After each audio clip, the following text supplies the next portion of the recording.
Hi everyone, this is Professor Gravett, and in this video I'm going to talk through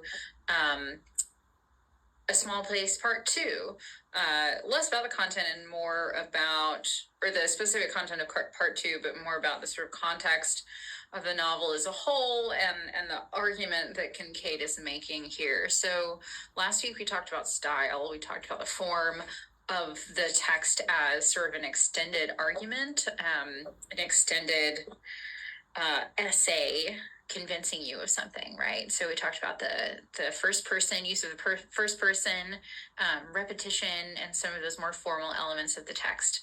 So this week we're going to talk about the context that she is discussing.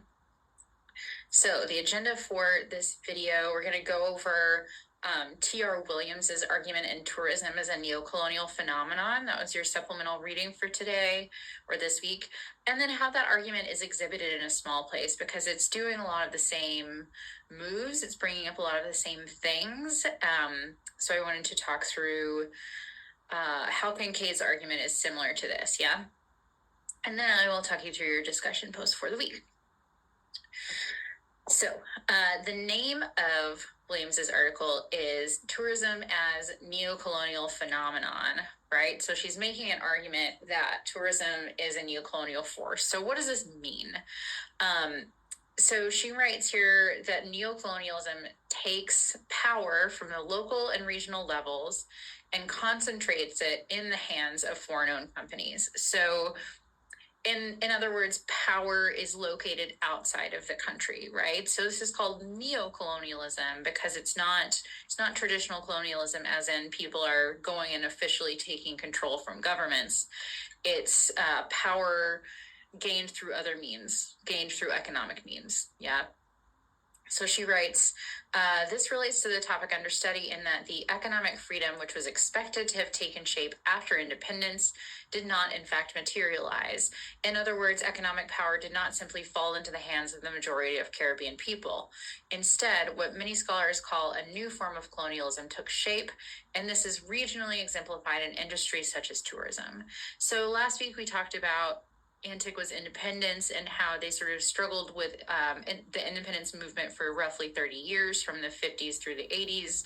And this is the time period that Williams is discussing as when tourism really solidified as the primary industry in the Caribbean, not just in Antigua, but in other island nations as well, and how that has sort of become a form of neocolonialism.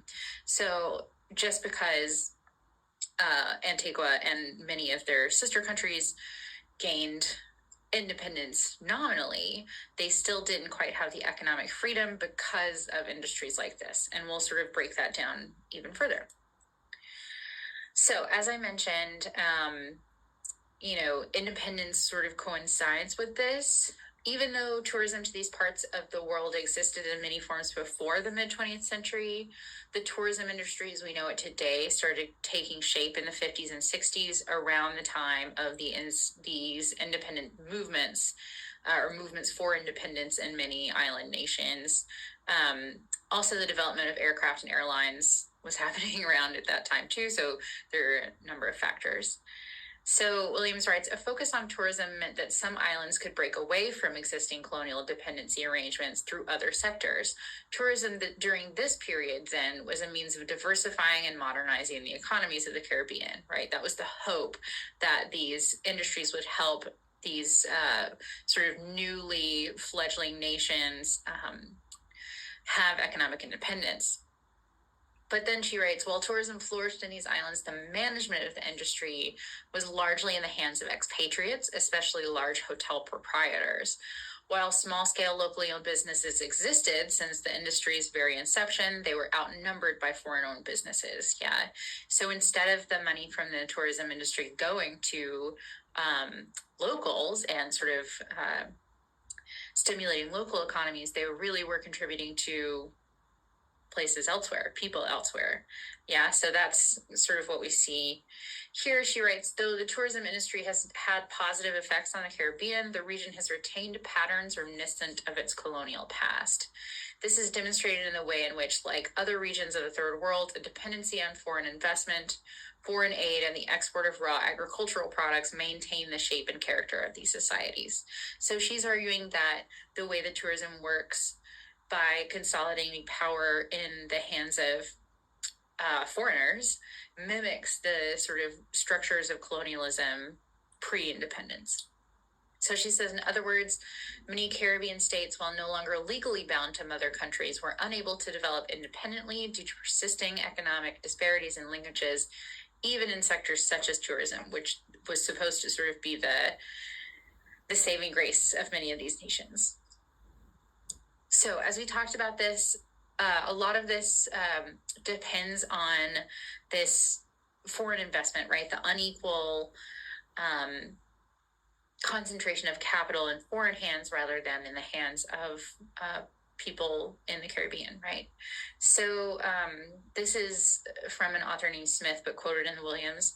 So it says, Smith argues that tourism is dominated by Western developed nations, rendering host nations dependent and subservient to its needs. Therefore, tourism reinforces an unequal balance of power between the West and host nations, so that many locals, especially in poorer areas, will never have the opportunity to leave their homelands and instead are condemned to lives of servitude in the tourism sector. So this is sort of continuing to talk about how these funds are consolidated elsewhere. So she says, it was recognized during the booming years of tourism that Caribbean governments could not afford to fund the sector, thus helping to make it all happen were the, quote, men in the suits, ranks of consultants, diplomats, international tourist industry officials, and leading agency and development banks.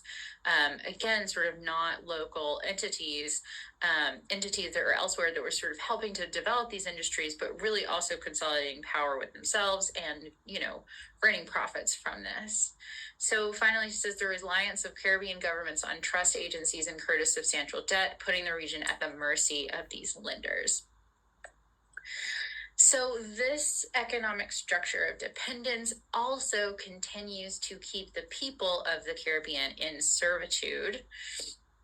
So Williams says, while these hotels contributed somewhat to the provision of local employment, much of it was in labor-intensive, relatively low-paid jobs such as housekeeping and food prep.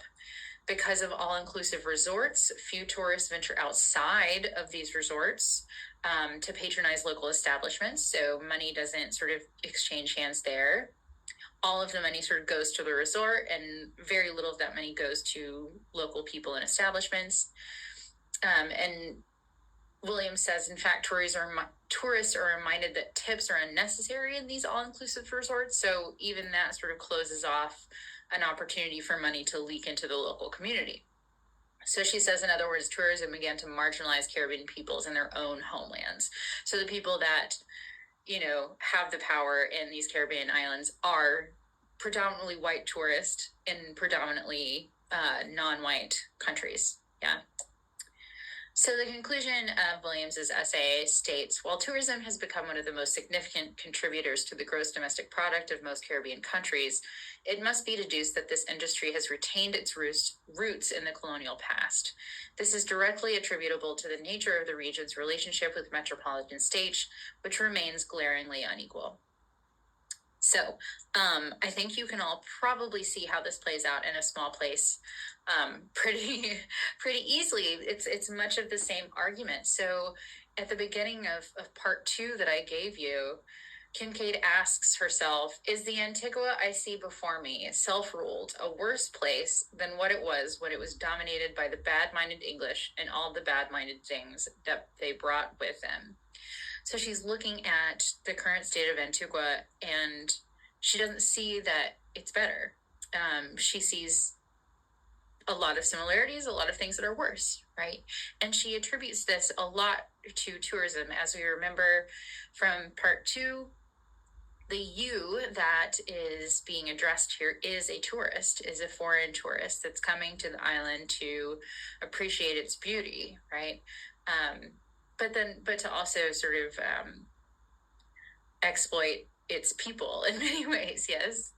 So she also mentions hotels and as a continuing form of servitude. So she says an institution that is often celebrated in Antigua is the Hotel Training School, a school that teaches Antiguans how to be good servants, how to be a good nobody, which is what a servant is. In Antigua, people cannot see a relationship between their obsession with slavery and emancipation and their celebration of the Hotel Training School. So here she's making a pretty explicit connection between slavery and the continuation of Black servitude in the hotel industry, and saying that, she sees this connection, but the people seems to celebrate, the hotel training school because it's the one industry, the one booming industry of the country, right? And she says, even though all the beaches in Antigua are by law public beaches, Antiguans are not allowed on the beaches of this hotel. They are stopped at the gate by guards, and soon the best beaches in Antigua will be closed to Antiguans. So this sort of goes back to this idea that Caribbean peoples are marginalized in their own homelands, right? They're not even sort of centered in the experience of their world in their home, so that's intense. So yeah, we can see a lot of connections between this article and the piece. And I want you to sort of think a little bit more about this in your discussion post. So I want you to connect the political and social history of Antigua to Kincaid's argument in a small place. So you could think about any number of these questions. You can concentrate on one or think about them together. What role do colonialism and post-colonialism play in the text? What has changed and not changed since the end of British rule in Antigua? How does this history of slavery in Antigua impact Kincaid's piece? And how does the tourism industry perpetuate impacts of colonialism and imperialism? So you can use last week's readings on Antigua and Barbuda to help you with this, as well as this week's reading on neocolonialism and tourism, whatever you find the most helpful. But as always, please cite specific evidence from all the texts that you use. Yeah, don't just talk sort of generally, make sure you're bringing in specifics. All right, thank you so much, and I look forward to reading your thoughts. Bye.